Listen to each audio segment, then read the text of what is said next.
कृष्ण सेवा में हिरनियों को उनके पति सहयोग देते हैं और इधर हमारे पति सहयोग तो देते ही नहीं हैं, किंतु बाधा भी डालते हैं। सो ये हिरनियां बड़ी भाग्यवान हैं। हमसे तो वृंदावन की हिरनियां भी श्रेष्ठ हैं कि कृष्ण सेवा में वह अपने पति का सहयोग पा सकती हैं। सखी, मैं तुम्हें क्या क्या बताऊं। वंशीनाथ सुनते ही गौमाताएं घास खाना छोड़कर अपने कान रूपी दौने के द्वारा वंशी के नादमृत का बड़े ध्यान से पान करने लगती हैं। भगवान की प्रेम रसी वंशी की धुन सुनकर गाय घास चबाना भूलकर आनंद के अश्रु बहाने लग जाती हैं। बछड़े भी दूध पीना भूल जाते हैं।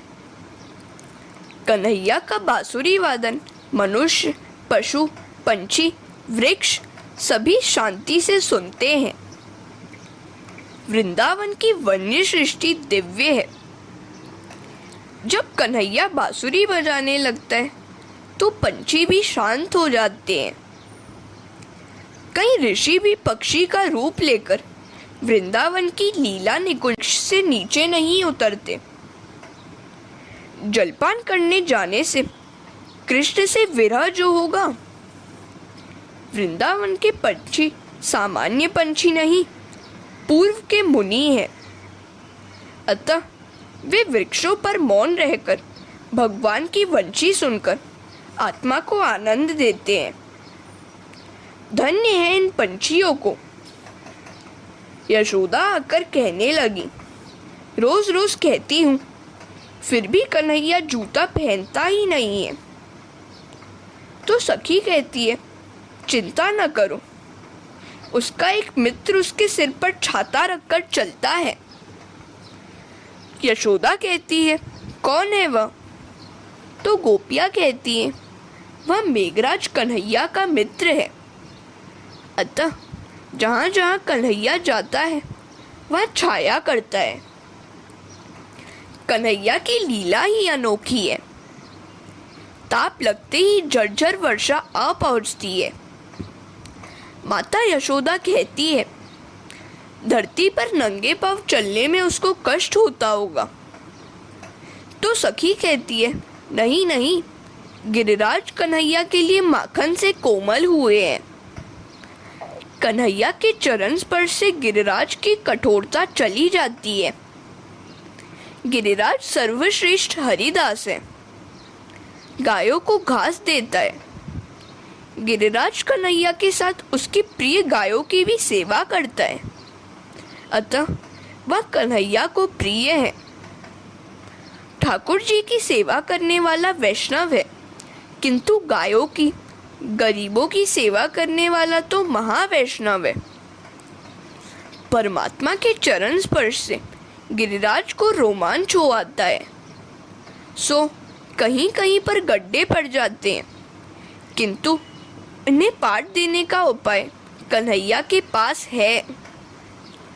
वह बांसुरी बजाने लगता है तो गिरिराज आनंद से फूलने लगता है और गड्ढे पट जाते हैं। अरे सखी, कन्हैया तो कदम के वृक्ष पर चढ़कर वहां से गायों को पुकार रहा है। वंशी में से गायों को नाम लेकर पुकार रहा है, गंगा, गोदावरी, यमुना। गाय आनंद से दौड़ने लगी हैं। देख तो, गायें उस वृक्ष को घेरकर आनंद ध्वनि कर रही हैं, मेरे लाला को निहार रही हैं। कैसा मनोहर दृश्य है यह। एक अपनी बात भी मैं भी बता दूं। यहाँ से लाला को निहार रही हूँ, तब मुझे लगता है मानो मैं भी पागल होकर लाला से मिलने के लिए दौड़ रही हूँ। जब लोक लज्जा का ख्याल आता है तब रास्ते में रुककर सोचती हूँ, हाय, मैं कहाँ से कहाँ दौड़ आई। हरे कृष्णा। श्री कृष्ण का प्रकट होकर गोपियों को सांत्वना देना एवं महारास। गोपियों का क्रंदन कृष्ण से देखा न गया। गोपियां अभिमान रहित होकर नम्र बनकर रो रही थी। सो कृष्ण प्रकट हुए। भक्त जब भगवान के लिए क्रंदन करता है तो वे प्रकट होते हैं। तुम दीनता से रो रो के पुकारोगे तो भगवान प्रकट होंगे और अभयदान देंगे। भगवान ने गोपियों को वचन दिया, मैं तुम्हें छोड़कर कहीं भी नहीं जाऊंगा। वृंदावनम परित्यज्य पादमेकम न गच्छति। दशम स्कंद के 31वें अध्याय को गोपी गीत कहा जाता है। इसमें भिन्न भिन्न 19 गोपियों ने गीत गाए हैं। इन गोपियों के प्रकार वल्लभाचार्य महाप्रभु जी ने बताए हैं। पहला श्लोक बोलने वाली गोपी सात्विक राजसी थी, सो उसने प्रभु की प्रशंसा की। दूसरा श्लोक गाने वाली गोपी सात्विक तामसी थी, सो उसने श्री कृष्ण को उलाहना दिया। एक श्लोक तामस गोपी बोली, उसने कृष्ण को निष्ठुर कहा। सात्विक गोपी ने भगवान के उपकार याद किए। चौथी गोपी श्रुति रूपा निर्गुण थी, सो उसने कहा, आप तो समस्त देहधारियों के हृदय में बसने वाले साक्षी हैं, अंतर्यामी हैं। पांचवें श्लोक में अनन्य पूर्वा सात्विक गोपी ने भगवान की कृपा मांगी, अपना हाथ हमारे मस्तक पर पधराइए। छठे श्लोक की अनन्य पूर्वा सात्विक तामसी गोपी ने कृष्ण पर अपना अधिकार बताते हुए धृष्टता पूर्वक प्रार्थना की। गोपी गीत का उपसंहार करते हुए महाप्रभु श्री वल्लभाचार्य जी ने सुबोधिनी में कहा है, नहीं साधन संपत्तिया हरिस तुष्यति कस्यचित् भक्त माम दैन्यमेवेकम हरितोषण साधनम। भगवान साधन संपत्ति से संतुष्ट और प्रसन्न नहीं होते। भक्तों की दीनता ही एकमात्र साधन है जो उन्हें प्रसन्न कर सकती है। गान और प्रलाप निष्फल रहे तो गोपियों में दैन्य भाव जागा और वे रोने लगी।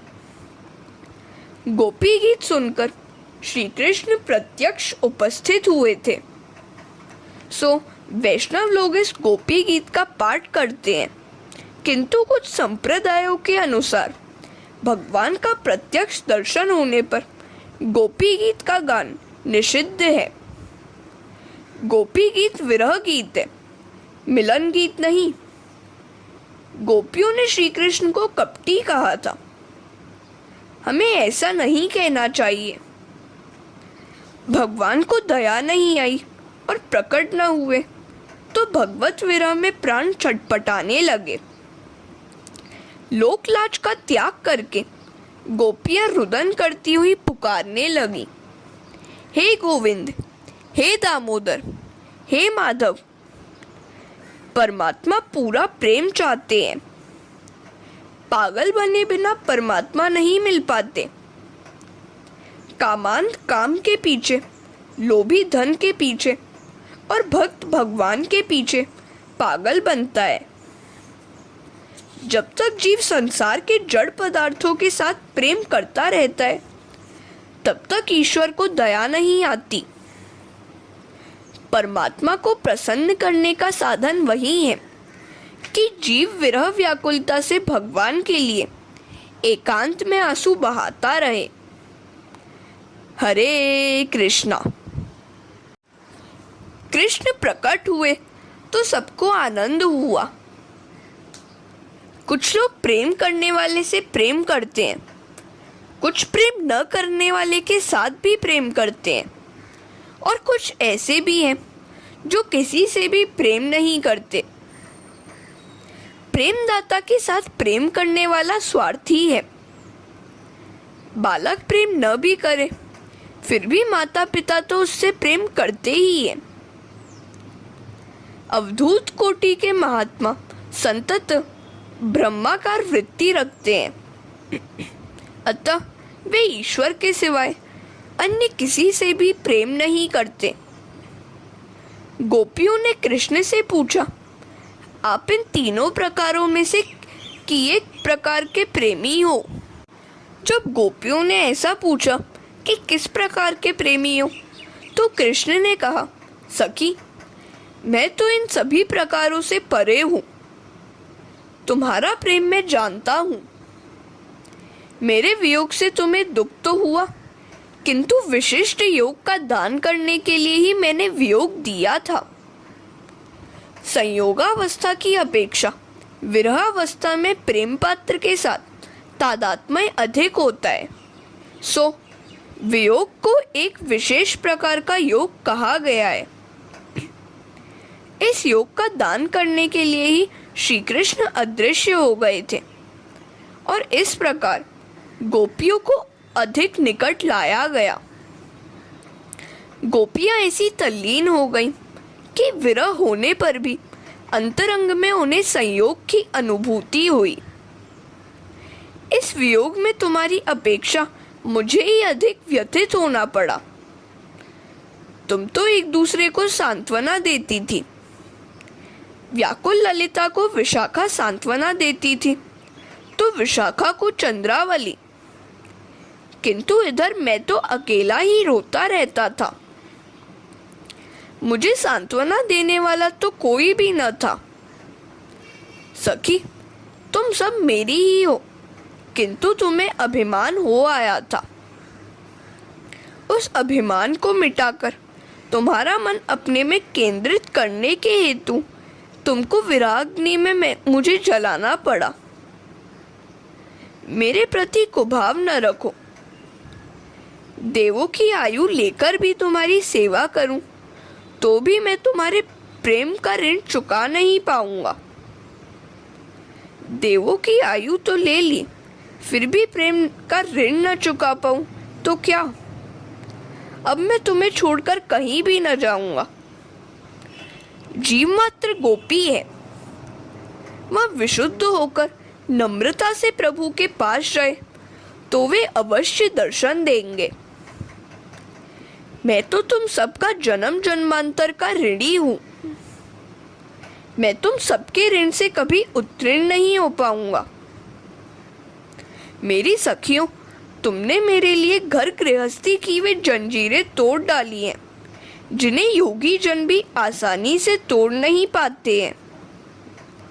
हमारा यह मिलना सर्वथा निर्मल और निर्दोष है। यदि मैं अमर जीवन और अक्षर देह से अनंत काल तक तुम्हारी सेवा, प्रेम, त्याग के ऋण को मिटाना चाहूं, तो भी नहीं मिट पाएगा। तुम अपने सौम्य स्वभाव से ही मुझे उत्तीर्ण कर सकती हो।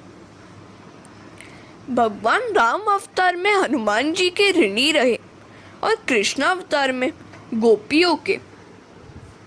श्री रामचंद्र जी ने हनुमान जी से कहा था, प्रति उपकार करऊं का तोरा, सन्मुख होई न सकत मन मोरा।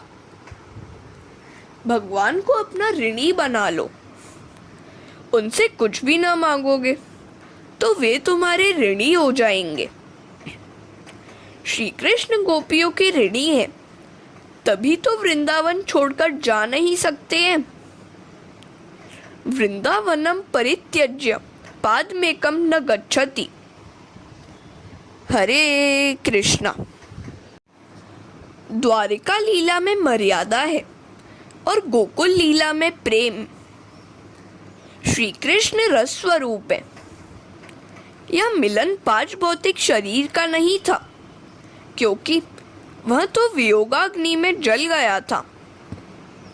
यह तो आत्मा का रसात्मा से मिलन था। गोपियां ईश्वर से मिलने के लिए छटपटाती थी। वियोग में प्राण छटपटाते हैं, तब जीव ईश्वर से मिल पाता है। परमात्मा से वियोग ही सबसे बड़ा रोग है। श्री कृष्ण का विरह ही कठिनतम दुख है। प्रभु के विरह में संसार से खिलवाड़ करने जैसा महापाप और कौन होगा। विष्ठा का कीड़ा विष्ठा में ही आनंद का अनुभव करता है। जीव की भी यही दशा है, उसे विषय में ही सुख दिखाई देता रहता है। जीव भोगी है सो दुखी होता रहता है। जीव जब तक मिलने के लिए व्याकुल नहीं होता तब तक ईश्वर मिल नहीं पाते। रासलीला में अद्वैत है। योग का अर्थ है जीव और ईश्वर का अर्थ है संयोग। रासलीला महायोग है। वियोगाग्नि में गोपियों के 5 भौतिक शरीर जल गए। रसस्वरूप प्रभु का चिंतन करती थी। ऐसा होने पर ही प्रभु से मिलन हो पाता है। शरीर मलिन है सो जले बिना उसका प्रभु से मिलन नहीं होता।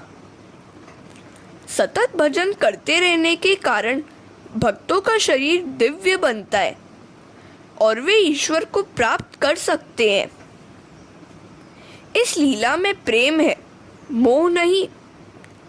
प्रेम अंतरंग में होता है, मोह बहिरंग में। प्रेम को त्याग की अपेक्षा है, मोह को उपभोग की। प्रेम विरह से पुष्ट होता है, मोह संयोग से। वियोग में प्रिय पात्र का सतत स्मरण होता रहता है। वियोग तो विशिष्ट प्रकार का योग है। श्री कृष्ण ने ऐसे विशिष्ट योग का दान गोपियों को दिया। रासलीला में लौकिक कामाचार था ही नहीं। सभी की अवस्था 11 वर्ष से नीचे की थी। ऐसे छोटे बालकों के मन में काम वासना कैसे हो सकती है। भागवत के कथाकार श्री सुखदेव जी ब्रह्मनिष्ठ महापरमहंस मुनि है, जो लौकिक काम की बात कर ही नहीं सकते। भागवत का श्रोता था परीक्षित, जो मृत्यु के किनारे बैठकर कथा श्रवण कर रहा था। उसके लिए भी कामाचार की बातें सुनने का कोई विशेष प्रयोजन नहीं हो सकता था। आसन्न मृत्यु व्यक्ति कामाचार की बातें क्यों सुने। रासलीला में श्री कृष्ण और गोपियों का दैहिक मिलन नहीं था। गोपियों का 5 भौतिक शरीर तो उनके अपने अपने घर में था। यहाँ तो उनका सूक्ष्म देह से मिलन था, आत्म मिलन था। बजौकस स्वान दारान स्वपार्शान स्थान मन्यमाना कृष्णाय न आसूयन। हे राजन, भगवान की माया से मोहित ब्रजवासी गोपाल अपनी पत्नियों को अपने पास ही मानकर श्री कृष्ण की ओर दोष दृष्टि से देखते नहीं थे। इस लीला में गोपियों के सूक्ष्म आध्यात्मिक शरीरों का ईश्वर से मिलन था। हरे कृष्णा। सूक्ष्म शरीर 17 तत्वों से बना हुआ है। प्राण, ज्ञानेंद्रियां और 5 कर्मेंद्रियां, तन, मन और बुद्धि, ये सब मिलकर 17 तत्व हुए। जब मन मरता है तब सूक्ष्म शरीर भी मरता है और भक्ति रस मिलता है। सुखदेव जी ने स्पष्टतः कहा है कि भौतिक देह विलय के पश्चात ही गोपियों को रासलीला का लाभ मिला था। यह तो जीव का मन से परमात्मा के साथ मिलन था। गोपियों के लिए प्रयुक्त विशेषण देखिए। व्रजस्त्रिथा कृष्ण ग्रहीत मानसा। यहाँ मन शब्द का प्रयोग है, शरीर शब्द का नहीं। श्री कृष्ण ने जिसका मन हर लिया है वे है गोपियां। इस लीला का चिंतन करने से काम विकार नष्ट होता है। भागवत के 10वें स्कंद के 33वें अध्याय का 40वां श्लोक देखिए। भक्तिम पराम भागवती प्रतिलभ्य काम हद्रो गमाश्व पहिनोत्य चिरेण धीर। व्रजवासी नारियों की भगवान के साथ ही क्रीड़ा को जो धीर मनुष्य श्रद्धा पूर्वक श्रवण और वर्णन करता है, वह भगवान की परम भक्ति पाकर हृदय के रोग रूप कामदेव से मुक्त हो जाता है। आरंभ में गोपियों ने कहा है, हम सभी विषयों का त्याग करके आई हैं, यहाँ तक कि अपने स्त्रीत्व का भी हमने त्याग किया है। उन्होंने अंत में कहा है, हमारे हृदय में यदि कुछ मालिन्य काम हो तो उसे मिटा देना। गोपियों के काम संबंधी वचन कुछ लोगों को अखरते हैं, किंतु उनके आरंभ और अंत के वचन भी ध्यान में रखने चाहिए। रासलीला का श्रद्धा पूर्वक श्रवण और वर्णन करने से भगवान के चरणों में पराभक्ति प्राप्त होती है और शीघ्र ही वह हृदय रोग काम विकार से मुक्ति दिलाती है। उनका काम भाव हमेशा के लिए नष्ट हो जाता है। रासलीला के पहले अध्याय में परमात्मा का आत्मा के साथ रमण है, जिस प्रकार प्रभु का सर्वांगों के साथ रमण है। भागवतकार जानते थे कि लोग कई आशंकाएं करेंगे, सो उन्होंने स्पष्टता भी की है। राजा परीक्षित ने भी कुछ प्रश्न किए थे। परीक्षित ने सुखदेव जी से पूछा, गोपियां तो श्री कृष्ण को अपना परम प्रियतम मानती थी, उनमें ब्रह्म भाव नहीं था, अर्थात वे प्राकृत गुणों में आसक्त थी, तो गुणों के प्रभाव रूप इस संसार से उनकी निवृत्ति कैसे हो पाई? सुखदेव जी कहते हैं, ईश्वर का चिंतन करते करते जीव स्वयं ईश्वर बन जाता है। शिशुपाल द्वेष भाव से प्रभु का चिंतन करता हुआ प्राकृत शरीर का त्याग करके उनका पार्षद बन गया, तो गोपियों का कृष्णमय बन जाना कोई आश्चर्य की बात नहीं है। राजन, रास में श्री कृष्ण का रमण गोपियों के शरीरों के साथ नहीं है। उनके 5 भौतिक शरीर तो अपने अपने घर में थे। यहाँ तो परमात्मा के साथ गोपियों के आधिदैविक आध्यात्मिक स्वरूप का मिलन है। शरीर चाहे जहाँ रहे, मिलन तो मन से होना है। शरीर जहाँ भी हो, गति तो मन की भावना है। हमने इस विषय में वृत्त और अवृत्त नामक 2 ब्राह्मणों का दृष्टांत दिया है। हरे कृष्णा। 33वें अध्याय में राजा परीक्षित ने एक और प्रश्न पूछा, पूर्ण काम होते हुए भी श्री कृष्ण ने ऐसा निंदनीय कृत्य क्यों किया? सुखदेव जी कहते हैं, तेरे मन में ऐसी अमंगलमयी बात कैसे आई?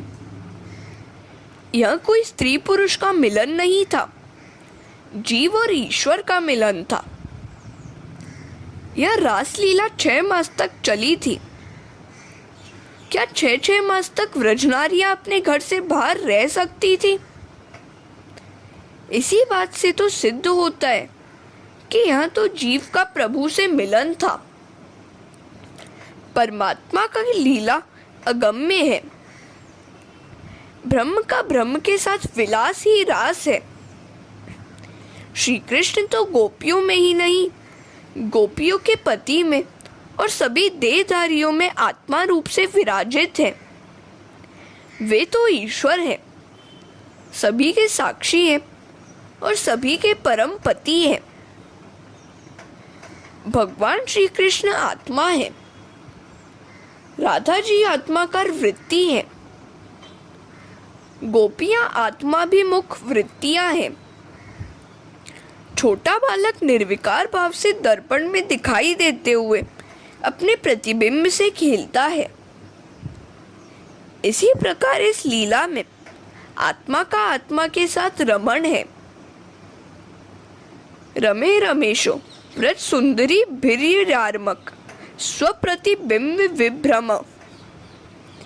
इस रासलीला का चिंतन मनन करने से बुद्धि स्थिर होती है। बुद्धि तो चंचल है। 5 विषय उस पर अधिकार जमाना चाहते हैं, किंतु बुद्धि तो एक ईश्वर को ही अर्पण की जानी चाहिए। जीव का सच्चा पति ईश्वर ही है। गीता में अर्जुन से श्री कृष्ण ने कहा है, अपनी बुद्धि तू मुझे दे दे। काम अदृश्य है, इस अदृश्य काम को मारना है। वह सबको मारता रहता है। क्रोध, लोभ आदि चले जाते हैं, किंतु अनेक अनर्थों के मूल काम का जाना बड़ा कठिन है। जिसका काम मरा, उसका संसार भी मर जाता है। हाँ, मुक्त हो जाता है। अगर काम को जीतना है तो केवल दूध और चावल का ही भोजन करो। रात्रि के समय गोपाल जी की पूजा और रास लीला का पठन करो। रात्रि के दूसरे प्रहर के समय काम अधिक सताता है, सो उस समय 12 बजे श्री कृष्ण का स्मरण और पूजा करोगे तो काम नष्ट हो जाएगा। किसी भक्त ने पूछा, श्री कृष्ण ने रात को 12 बजे ही क्यों जन्म लिया था? भगवान ने स्वयं उत्तर दिया, यदि मेरा कोई भक्त उस समय मेरी सेवा पूजा करेगा तो वह काम के अधीन नहीं हो पाएगा। जीव को काम से बचाने के लिए ही मैंने रात के 12 बजे जन्म लिया है। भागवत तो भवरोग की औषधि है, किंतु सभी व्रत नियमों का विधि पूर्वक पालन करना चाहिए। महापुरुष वेद शास्त्रों की मर्यादा का उल्लंघन कभी नहीं करते। स्वयं श्री कृष्ण भी ब्रह्म मुहूर्त के समय प्रातः 4 बजे शैया का त्याग कर देते थे। महाप्रभु वल्लभाचार्य जी त्रिकाल संध्या हमेशा करते थे। एक बार वे जगन्नाथ जी के मंदिर में गए। एकादशी का व्रत था। प्रसाद में सुखड़ी का मिला, लड्डू विशेष। अब करें तो क्या करें? समस्या आ पड़ी। प्रसाद के प्राशन से एकादशी का व्रत खंडित हो जाएगा और प्राशन न करने पर प्रभु के प्रसाद का अपमान होने जाएगा। उन्होंने सारी रात प्रसाद को हाथों में ही रखा और उसका गुणानुवाद करते रहे। द्वादशी का प्रभात प्रकट हुआ तो प्रसाद ग्रहण किया। महाप्रभु वल्लभाचार्य जी कहते हैं, विषय सुख में फंसे हुए विलासी के लिए यह पुष्टि मार्ग निषिद्ध है। विषयाक्रांत चिनाम नावेश सर्वथा हरे। हरे कृष्णा। श्री कृष्ण कैसे संयमी थे उसका वर्णन हमने ऊपर बड़े विस्तार से पढ़ा है। वे गोकुल में जूतों, सिले हुए कपड़ों, अस्त्र शस्त्रों का उपयोग नहीं करते थे और मुंडन भी नहीं कराते थे। प्रभु की गोकुल वृंदावन लीला इस प्रकार शुद्ध प्रेम की लीला है। वृंदावन में केवल बांसुरी बजाते थे कृष्ण।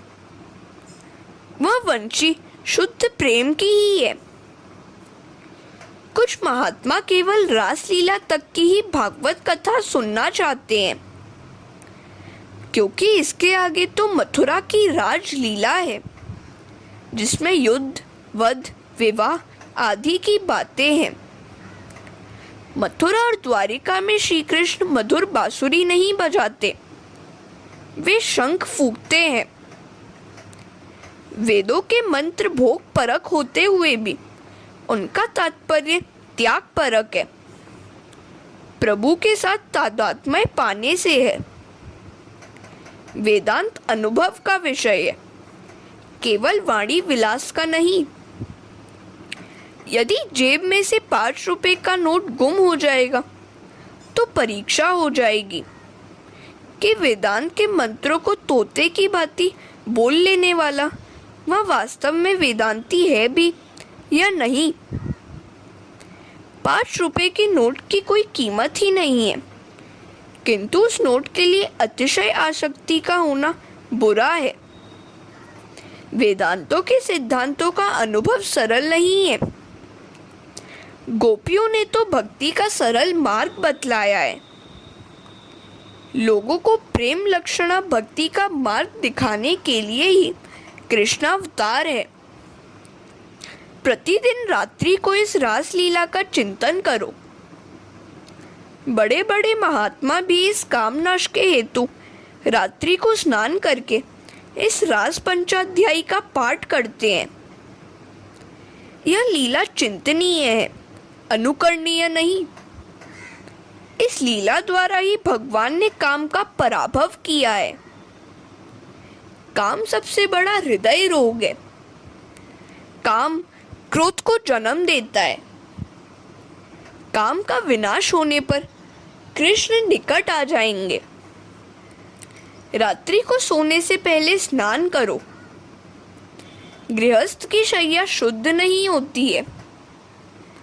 पवित्र कमली पर शयन करके रासलीला का पाठ किया जाए तो काम मरता है। जो वक्ता श्रोता इस लीला का मनन करेगा उसके काम का नाश होगा। रासलीला के बाद विद्याधर सुदर्शन की कथा आती है। ऐसा क्यों है? अपने सौंदर्य का अभिमान कभी न करो। सत्कर्म दीनता लाने के लिए ही है। प्रभु को दीनता प्यारी है। उद्धत व्यक्ति प्रभु को पसंद नहीं है। किसी भी जीव को शूद्र मानने वाला व्यक्ति भक्ति कभी अच्छे से नहीं कर सकता। जहाँ जहाँ दृष्टि दौड़े वहाँ ईश्वर का दर्शन करना ही दीनता है। दीनता तो प्रभु को प्रसन्न करने का साधन है।